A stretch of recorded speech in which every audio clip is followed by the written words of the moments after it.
మీ business ఏదైనా మీ ఊర్లో promotion చేయాలంటే అది సుమన్ టీవీతోనే సాధ్యం. ఇప్పుడే సంప్రదించండి. అందరికి నమస్కారం. Welcome to Suman TV.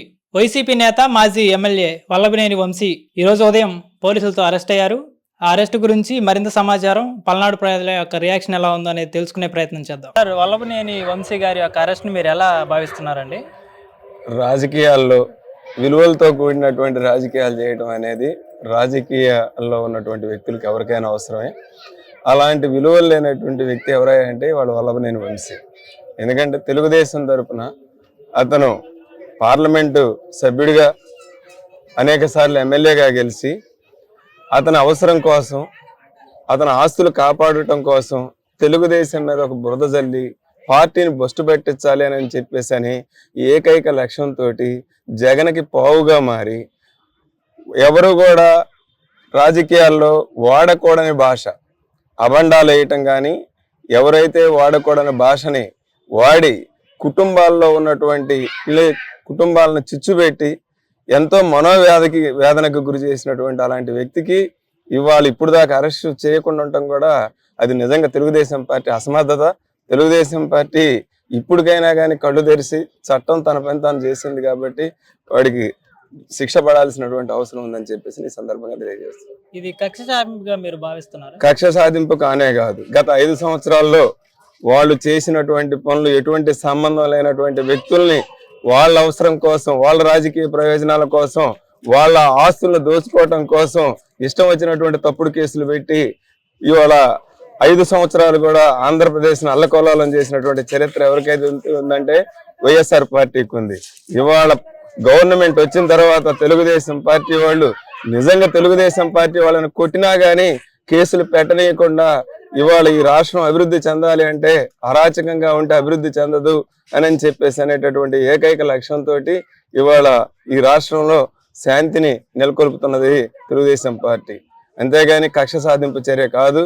ఇప్పటికే వాళ్ళు చేసిన దుర్మార్గాలకి మానుకుంటారని చెప్పేసి ఎక్కడైనా కానీ అలాంటి దుర్మార్గాలు చేయకుండా మానుకుంటారంటే అలాంటిదేమీ లేకుండా వాళ్ళ 5 సంవత్సరాలు ఏదైతే వాళ్ళ విన్యాసాలు చేశారో మళ్ళీ అలాంటి విన్యాసాలను కూడా ప్రదర్శించడానికి వాళ్ళు ముందుకు వస్తున్నారు. కాబట్టి చట్ట ప్రకారంగా సరైనటువంటి చర్య తీసుకోవాల్సినటువంటి అవసరం ఉంది.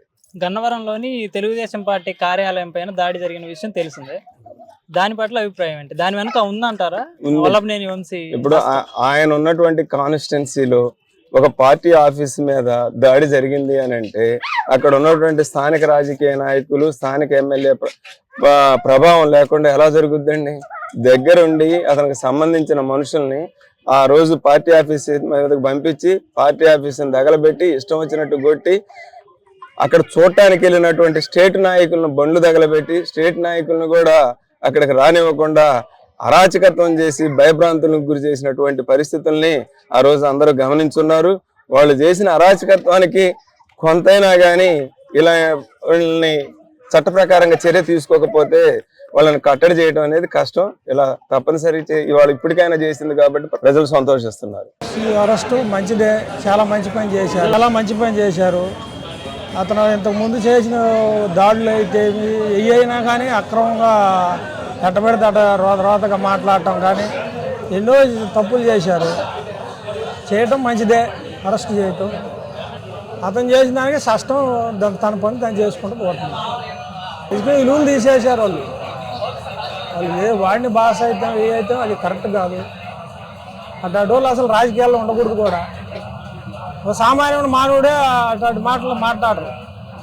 వాళ్ళు ఒక ఎమ్మెల్యేలు, మంత్రులు అయ్యి అలా మాట్లాడటం అది మంచిది కాదు. వచ్చే జనరేషన్కి కూడా ఇలాగనే కొనసాగితే రాజకీయ విలువలు పోతాయి. వైసీపీ నేత మాజీ ఎమ్మెల్యే వల్లభనేని వంశీ గారి యొక్క అరెస్ట్ మీ అభిప్రాయం ఏంటండి? అది ఎప్పుడో అనుకున్నదేనండి. ఎందుకంటే చేసిన తప్పుకి ఎప్పుడు ఆయనకి రాసి పెట్టి ఉంటుంది. తప్పు చేసిన వాడు ఎంతటోడైనా శిక్ష ఎప్పటికైనా వాళ్ళు శిక్ష పడిద్ది. అది ఈరోజు ప్రూవ్ అయినది అని చెప్పేసి మేము అనుకుంటున్నాం. కానీ ఆయనకి ఎప్పుడో జరగాల్సింది కొద్దిగా లేట్ అయింది. ఎందుకంటే ఆయన ఆ రోజు వైసీపీ అహంకారంతో ఎంతో రెచ్చిపోయిన విషయం అందరూ రాష్ట్ర ప్రజలందరూ చూస్తూనే ఉన్నారు. దానికి ఈరోజు తగిన బుద్ధి జరిగిందని చెప్పేసి మేము అనుకుంటున్నాం. చర్య అంటారా? 100% కాదు. ఎందుకంటే వాళ్ళు చేసింది అందరికి తెలుసు. అప్పుడు చేసింది వాళ్ళు కావాలని చేశారు, అది అందరికి తెలుసు. కానీ ఇప్పుడు గవర్నమెంట్ ప్రభుత్వంతో సంబంధం లేదు కాబట్టి చట్టం ప్రకారం సెక్షన్ ప్రకారం వెళ్తుంది, అలాగే జరగాలి. గన్నవరంలో టీడీపీ కార్యాలయంపై దాడి వెనక వల్లభనేని వంశీ హస్తం ఉందంటారా మీరు? ముందంటేనే కదా ఇప్పుడు అక్కడ సీసీ ఫుటేజ్ కానీ అక్కడ ఉన్నది ప్రతి ఒక్కటి సాక్ష్యం ఉండబట్టి కదా ఇదంతా జరిగింది. సాక్ష్యాలు లేకుండా ఇదంతా చేయడానికి లేదు కదా, చట్టాలు ఒప్పుకో కదా.